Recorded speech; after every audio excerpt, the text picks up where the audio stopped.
सभी दर्शक भाई बहनों को नमस्कार, जय श्री कृष्ण। हम आपके सामने इस समय कुंडली के प्रारूप को जागृत भाव देने के लिए और आपको समझाने के लिए सूत्रात्मक परिधि में चल करके आपको फलादेश का एक अनुभव बता रहे हैं और इससे आपको बहुत आसानी से समझ में आ जाएगा।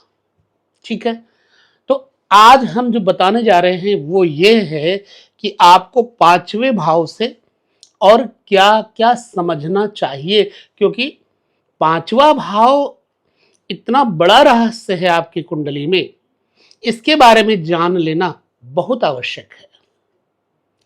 तो मैंने कल की चर्चा में पुत्र संतान के प्रति पांचवें भाव से लेकर के आपको बताया था।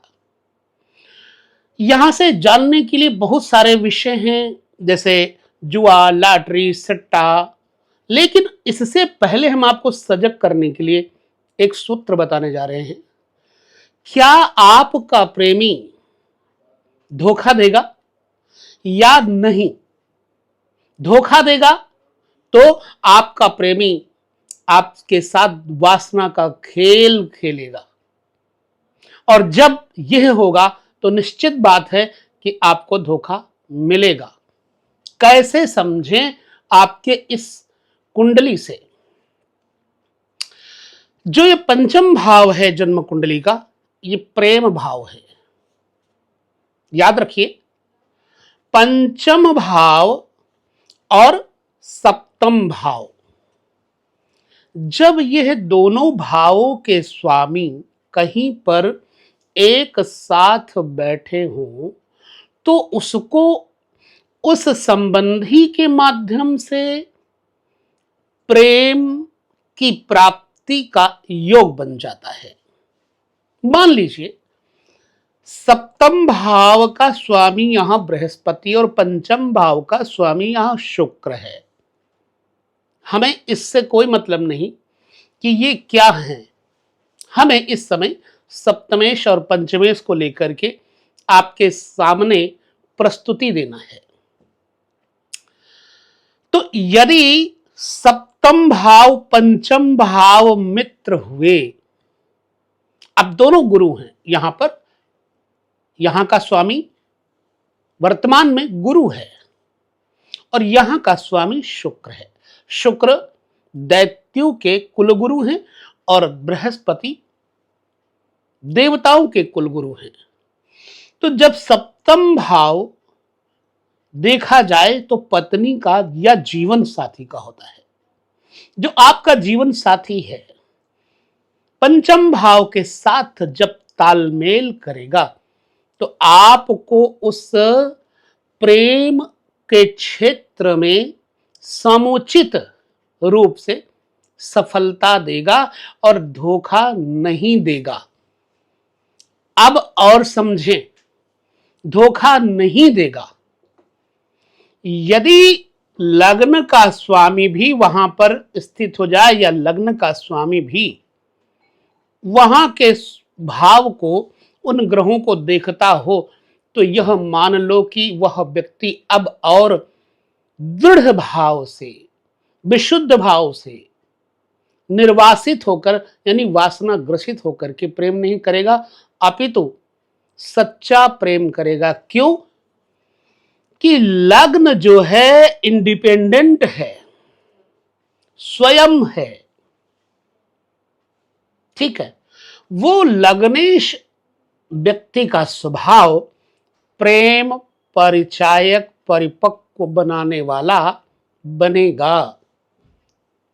चलिए, प्रेम में और अधिक विशुद्धि यानी कि शुद्धि के साथ, पवित्रता के साथ त्याग और बलिदान की भावना होनी चाहिए। यदि यहां चूंकि शनि है स्वामी, लेकिन हम नवमेश की चर्चा करेंगे। यहां शनि भी भाग्येश होने के कारण बुरा फल नहीं देंगे। तो अगर शनि मकर के होते तो ज्यादा बढ़िया होता, लेकिन यहां कुंभ के हैं तो थोड़ा बुरा फल देंगे, क्योंकि अष्टम भाव नवम भाव की अपेक्षा थोड़ा गौड़ हो गया, निम्न हो गया, मिड हो गया। तो इसलिए अगर शनि की दृष्टि पड़ती है तो प्रेम के बाद विवाह होता है, विवाह के बाद सिद्धांत का एक सर्कुलेशन बनता है और तब वह व्यक्ति प्रेम की बजाय अपने जबरदस्ती वाले स्वभाव के अनुसार चलाएगा, यानी डोमिनेट करेगा। यदि अष्टमेश भी है तो अगर इसका मालिक पंचम भाव को देखता हो, नवम भाव का स्वामी, तो जातक को प्रेम में सफलता प्राप्त होती है। अब और एक बात समझिएगा, जब कर्म भाव का स्वामी यानी दसम भाव का स्वामी पंचम भाव के स्वामी के साथ कोई युति बनाएगा तो जातक प्रेम प्रधान नहीं अपितु कर्म प्रधान होगा। जब दसम भाव का स्वामी पंचम भाव और सप्तम भाव के स्वामी के ऊपर दृष्टि डालेगा, चूंकि यहां पर बृहस्पति दो जगहों के स्वामी हैं, परंतु अन्य लग्नों के हिसाब से आपको यहां समझ लेना है। तो दसम भाव चूंकि कर्म है और पंचम से छठा भाव है, छठा भाव होने के कारण यह भाव अर्थात पिता का भाव जातक के प्रेम में, जातक के आपसी पति पत्नी या प्रेमी प्रेमिका में प्रेम तुड़वाने का प्रयास करता है। रोग ऋण शत्रु प्रत्येक भाव से छठा भाव हमेशा त्रिक भाव ही होता है। तो यदि यहां का प्रभाव पड़ेगा तो पिता के कारण प्रेम में बाधा पड़ेगी, विवाह में बाधा पड़ेगी, तो जातक मजबूरी बस त्याग और बलिदान प्रेम को कर देता है। किन परिस्थितियों में और ज्यादा बढ़िया होगा? 11वें भाव चूंकि पंचम से सप्तम पड़ता है, जब पंचम भाव से ठीक सप्तम भाव अर्थात 11वें भाव का स्वामी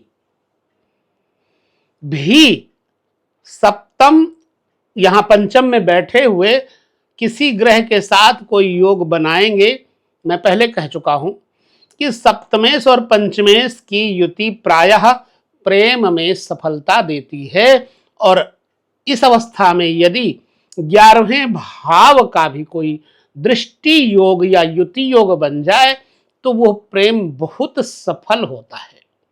संतान सुख का लाभ, आमदनी का लाभ, यानी प्रेमिका के माध्यम से इस व्यक्ति को लाभ होगा। अब जातक वासना रहित प्रेम करेगा।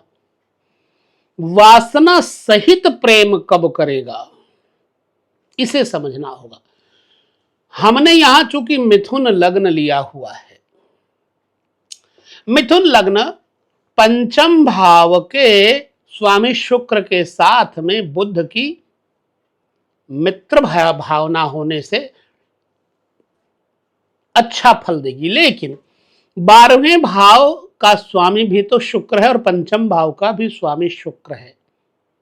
ऐसी अवस्था में जबकि वृष 12वें में वृष लग्न ना होकर के कोई अन्य लग्न हो, तो 12वें घर का स्वामी, मान लीजिए कि वृष लग्न वाली कुंडली हो तो 12वें घर में मेष लग्न आ जाएगा। मेष लग्न का स्वामी मंगल हो गया।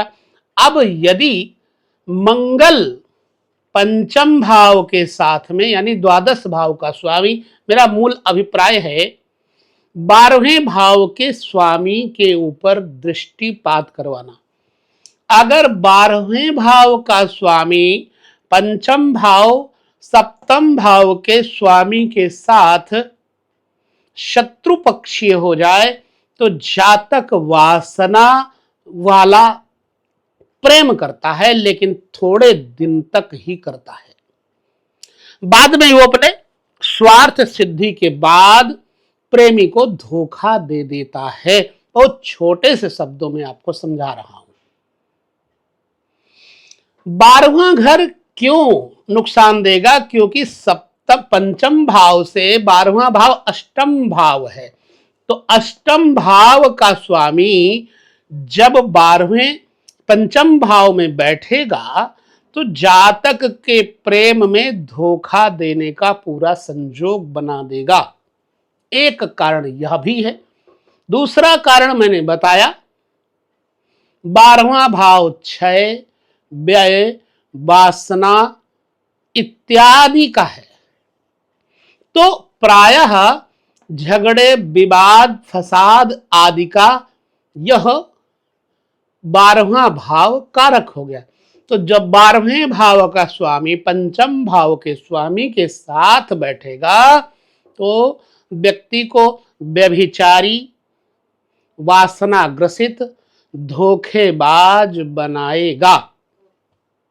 यहां यह जरूर देखना कि 12वें घर का स्वामी और 5वें घर का स्वामी एक ना हो, जैसे कि यहां पर दोनों भावों के स्वामी शुक्र ही हैं।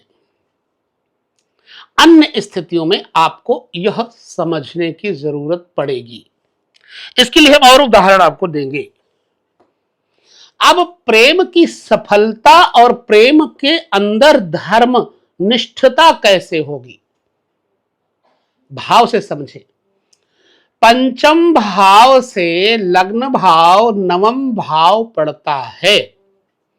यदि लग्नेश पंचमेश मित्र हो, जैसा कि यहां पर है, तो व्यक्ति की प्रेमिका अथवा स्त्री का प्रेमी व्यक्ति आपस में इतना ज्यादा बलिदान युक्त होते हैं कि एक दूसरे पर सर कटाने को तैयार होंगे और अपना धर्म नहीं छोड़ेंगे, वासना ग्रसित नहीं होंगे, अपितु धर्मनिष्ठ प्रेम करेंगे।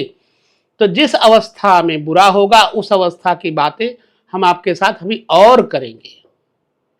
चलिए, पंचम भाव से दसम भाव अर्थात द्वितीय भाव आता है। जब पंचम भाव और द्वितीय भाव का तालमेल हो, एक चीज समझिएगा कि हम सप्तम भाव को पहले बता चुके हैं। सप्तमेश और पंचमेश की युति अति आवश्यक है या दृष्टि अति आवश्यक है, और कहीं द्वितीयेश की भी दृष्टि हो जाए तो ऐसे प्रेम के उपरांत प्रेमिका या प्रेमी से व्यक्ति को परम सुख, चरम सुख की प्राप्ति होगी और परिवार सुखद रहेगा। बैलेंस बनाने के लिए वहां पर किसी पाप ग्रह की दृष्टि अवस्था नहीं होनी चाहिए, अर्थात विपरीत। अब विपरीत कब हो जाएगा हम उसकी बात भी अभी आपको समझाएंगे, जिसमें आपका प्रेमी आपको धोखा दे देता है।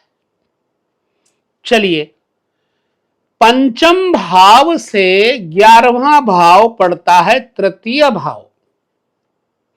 यदि तृतीय भाव की स्थिति जातक के पंचम भाव से कोई योग बनाए तो जातक को अपने प्रेमी और प्रेमिका से लाभ होता है। अब यहां थोड़ा सा यह है कि प्रेमी अथवा प्रेमिका को आमदनी का लोभ होगा, अपने प्रेमी या प्रेमिका से लोभ बस प्रेम होगा, लेकिन अंततः वो प्रेम पूर्ण रूपेण सक्रिय हो जाएगा। थोड़े दिन स्वार्थ होगा, बाद में समर्पण होगा। और अब चलते हैं, अगर चतुर्थ भाव केंद्र भाव है का स्वामी पंचम भाव स्वामी के साथ सप्तम और पंचम भाव के स्वामियों के साथ कोई युति योग बनाए तो जातक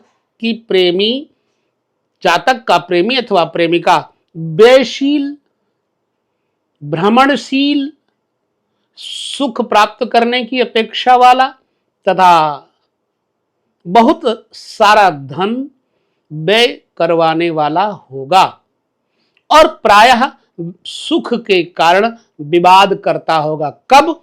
जब चतुर्थ भाव का स्वामी भी पंचम भाव के सप्तम भाव के स्वामी के साथ कोई युति योग बनाता होगा तब। यह एक नियम मैंने आपको बताया। ऐसा क्यों? क्योंकि पंचम भाव से 12वां भाव चतुर्थ भाव है और 12वें भाव का जब कोई युति योग बनता है तो जातक सदैव शुभ अवस्था होने पर सहखर्च, दानी, धर्मात्मा, उदार होता है। लेकिन अगर 12वें भाव से बुरी अवस्था में ग्रह योग बने तो जातक बड़ा ही भोगी प्रकृति का, व्यभिचारी प्रकृति का हो जाता है। तो यहां तक तो मैंने आपके साथ शुभ स्थिति, अशुभ स्थिति का वर्णन किया और समझाया। अब चलते हैं पंचम भाव से द्वितीय भाव अर्थात लग्न से छठा भाव।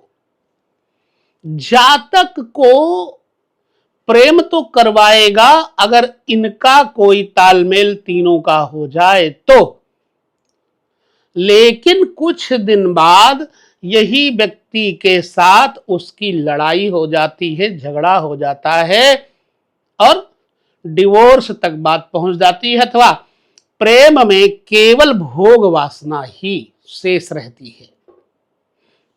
अगर छठे भाव का संबंध पंचम और सप्तम के साथ हो जाए तो जीवन नरक की तरह हो जाता है। अब देखिएगा, जिन लोगों को प्यार में धोखा मिला है उनके यह योग प्रायः मिलेंगे। ऐसी कुंडलियां भी हम आपको आने वाले वीडियो में उदाहरण समेत देकर समझाएंगे। अभी आपको केवल दलील समझना है, थ्योरी समझना है। अब अगर पंचम सप्तम भाव का तालमेल तो है, यानी प्रेमी और प्रेमिका एक दूसरे को बहुत चाहते हैं, परंतु प्रेमी या प्रेमिका के परिवार वाले विघ्न डालेंगे जब छठे भाव का स्वामी इन दोनों भावों को दूषित करेगा। तब प्रायः आपने देखा होगा कि किसी व्यक्ति में वैवाहिक अवस्था आने तक प्रेमी प्रेमिका के बीच उसके घर वाले बहुत बड़ी दीवार खड़ी कर देते हैं। ऐसा देखा गया है। वो कब? इसी अवस्था में होता है जब छठे भाव का स्वामी ये योग बना दे, यानी कोई युति या दृष्टि योग बना दे। तब जब छठे भाव का स्वामी पंचम और सप्तम भाव के स्वामी के साथ कोई युति दृष्टि योग बनाएगा तो जातक का जो अपोजिट सेक्स है, अगर आप स्त्री हैं तो पुरुष और पुरुष हैं तो स्त्री, आपके धन वैभव पर अपनी दृष्टि रखकर आपके साथ कुछ दिन रहकर स्वार्थ सिद्धि के बाद आपसे दरकिनार हो जाएगा या हो जाएगी। क्योंकि द्वितीय भाव, पंचम से छठा द्वितीय पड़ता है, द्वितीय भाव खान पान का भाव है।